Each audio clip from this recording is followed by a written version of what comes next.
ans de lumière sur nos deux rivières à Saint-Stanislas du 7 au 12 juillet. Au programme Super Bingo, soirée d'amitié elle et lui, et grande soirée country avec Bobby Haché.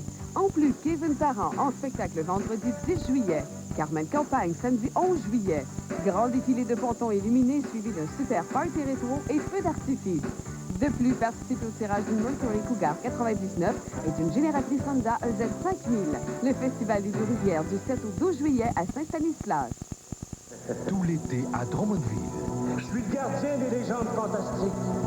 Ah ouais, pagaille, les filles sont belles et toutes pucettes. Un spectacle grandiose. Du jamais vu. Mesdames, mesdemoiselles. Réservation 1-800-265-5412.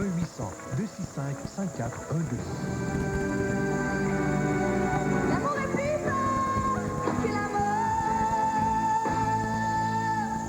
C'est toi que j'aime. Moi, j'aimerais avoir une femme pour administrer un budget familial. On aime ça homme. Qui pourrait faire la cuisine. Une certaine qualité, qu'il soit un homme, quoi. Puis répondre à tous les besoins à la maison. Je dois aussi qu'il soit humain, puis qu'il me domine. Autrement dit, que je pourrais sortir à quelque part à l'aise avec elle. Ça, c'était avant que le féminisme souffle sur les années 60. Le vent des années 60, samedi, 18h30. Moi, le chalet, il faut que ce soit une détente. Moi, ce que j'aime le plus, c'est cuisiner en plein air. J'aime bien bricoler, il ne faut pas que ça soit trop compliqué. Ma vie au chalet, c'est le plaisir de jardiner. Vie de Chalet vous offre tout ça et plus avec Jasmine Lalonde et Normand Latour tous les samedis à 17h.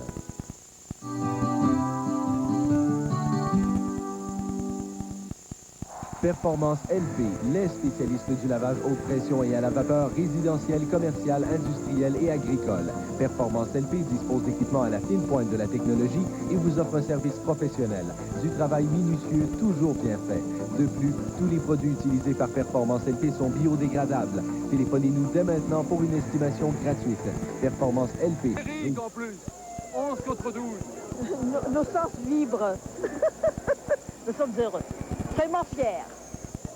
Bon, alors, vous avez écouté le match avec eux. Il y a eu des moments forts, on imagine, Isabelle. Oui, exactement. Je peux vous dire qu'on a passé l'après-midi avec des gens très heureux. Dès le premier but, on sentait l'excitation qui n'a pas cessé de s'amplifier. Et ici, la fête se poursuit comme partout les rues de Québec.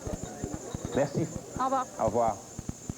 Bon, alors nous allons maintenant aller à Paris avec Marc Van Moor, qui est rédacteur en chef adjoint au quotidien L'Équipe là-bas. Alors, Marc Van Moor, bonsoir. Bonsoir, Montréal. Alors donc, les Bleus ont gagné. En fait, ils ont vraiment surpassé les Brésiliens. C'est surprenant quand même. On s'attendait à une meilleure performance de la part du Brésil. Oui, mais vous savez, cette équipe de France a un bloc défensif absolument incroyable. Elle a concassé littéralement toutes les attaques adverses depuis le début de la Coupe du Monde et celle du Brésil n'a pas fait exception à la règle.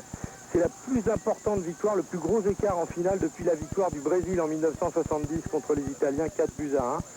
Effectivement, c'est un peu surprenant dans la mesure où l'équipe de France ne nous avait pas habitués à un tel récital offensif depuis le début de la Coupe du Monde, sauf au premier tour, mais pas dans la deuxième partie quand ça compte vraiment dans les matchs à élimination directe.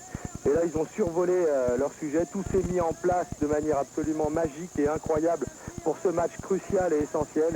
Et cette victoire est amplement méritée. Et Zidane, tenu en échec depuis le début du tournoi, qui explose avec 2 buts.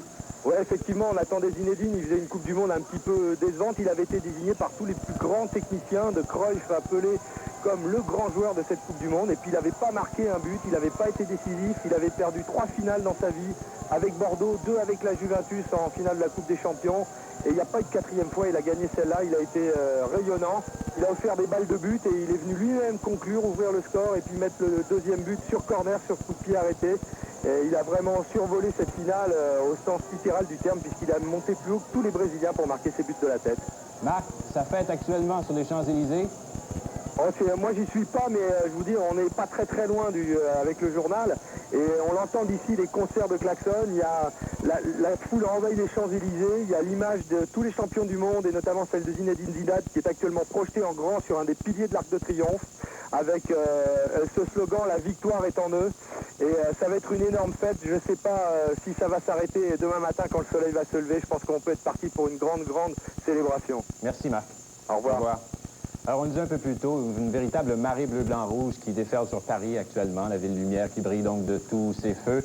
Alors, la joie des Français explose un peu partout. Les rues sont colorées, bien sûr, les milliers de visages marqués par une seule obsession d'ailleurs, le football. Partout, on voit les reflets du délire psychédélique d'un peuple qui a trop longtemps attendu la victoire.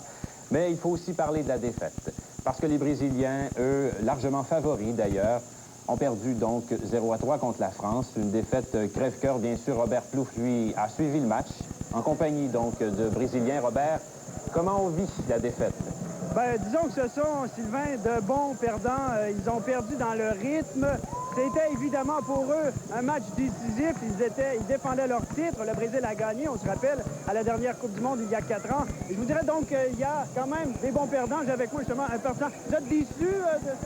Déçus, oui, mais il faut s'y faire. La France, ils ont bien joué. Ils ont attaqué. Le Brésil, ils ont joué trop défensif au premier demi, puis ils sont fait compter 2 buts, puis on ne peut pas rien faire. Quand ils comptent 2 buts, c'est comme 100-0, c'est 200-0. Un but compte beaucoup. Il faut s'y faire. Bon, merci beaucoup. Alors, voyez-vous, Sylvain, c'est un petit peu, c'est l'esprit. On n'est pas content d'avoir justement perdu, mais d'un autre côté, on est toujours en amour avec le Brésil. Ça a été un beau match, ça a été très intensif. Nous, on était au bar Le Scoop, pas loin d'ici, sur Mont-Royal, et les gens sont venus marcher juste ici pour se féliciter entre eux. Donc, ça s'est très bien déroulé. Merci, Robert. Bienvenue, Sylvain. Au revoir. Et maintenant, on va mettre de côté un peu le sport, avec ses joies et ses peines, bien sûr, pour vous parler d'une nouvelle inquiétante. Il arrive souvent qu'on entende l'histoire de patients qui étaient dans le coma et qu'on a débranché de leur respirateur. Mais ce matin, à Montréal, un homme de 75 ans, atteint d'une maladie incurable, a été débranché. Il était conscient et surtout, il voulait qu'on le maintienne en vie. La famille est outrée. Un cas troublant. They play God. Georges Crass n'en revient pas. Il joue à être Dieu, dit-il, des médecins qui ont décidé de débrancher le respirateur de son père, Herman Crass, 75 ans. Une véritable condamnation à mort. Herman Crass est admis à l'hôpital général juif de Montréal il y a quelques semaines. Il souffre d'un début de pneumonie. Son état dégénère si bien qu'il doit être intubé. Jusque-là, rien d'inusité.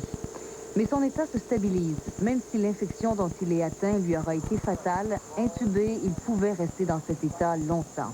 If they wouldn't do this, he would be alive today and he would be alive for weeks. C'est là où la famille s'indigne. Les médecins ont demandé même, en anglais, ils ont demandé est-ce que vous voulez enlever le respirateur? Non. Les médecins qui expliquent que le patient ne peut plus être sauvé de toute façon demandent à la famille et à M. Crass lui-même s'il veut rester intubé et maintenu en vie. Selon ses fils, il a répondu que oui. Comme il n'est pas dans la douleur, il veut vivre comme ça. La famille soutient que M. Crass était conscient et qu'il communiquait clairement ses volontés. Il n'était pas dans un coma, il était conscient, il savait ce qu'il disait et il était toujours conscient. Ce qui place l'hôpital dans une situation plutôt délicate. Les médecins n'ont pas le droit de décider à la place du patient. Pour Maître Ménard, qui n'est pas l'avocat dans le dossier, dans tous les cas, le patient a droit au moins à des alternatives.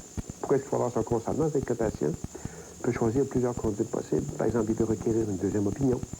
Il peut demander un peu plus de temps pour y penser. Il peut demander même à la limite qu'on le transfère d'hôpital. La réaction de l'hôpital? Oui, bien écoutez, l'hôpital à qui on a parlé 2 fois refuse de commenter. On ne nie pas l'information, mais on refuse de donner des explications. On a dit qu'on aura peut-être des explications à fournir un petit peu plus tard, possiblement demain, mais de toute façon, on refuse de commenter. Merci, Catherine. Je vous en prie. Au revoir. Au revoir. En Irlande du Nord, maintenant, la crise a basculé dans l'horreur avec la mort de 3 enfants catholiques dans un incendie criminel. Les 3 garçons ont péri dans leur maison de Ballymoney, au nord-ouest de Belfast. Le feu a été allumé par des cocktails Molotov lancés peu avant l'aube. La famille avait aménagé il y a une semaine dans cette ville à majorité protestante. Toute la province est bouleversée. Les leaders catholiques et protestants ont condamné l'attaque qui risque de faire dérailler le processus de paix. La pression s'accentue sur les orangistes pour qu'ils abandonnent leur siège de Portadown, à l'endroit où on a bloqué leur marche la semaine dernière. Les catholiques, eux, ont posé quand même un geste historique. Ils ont décidé de laisser passer le défilé orangiste demain dans leur quartier de Belfast.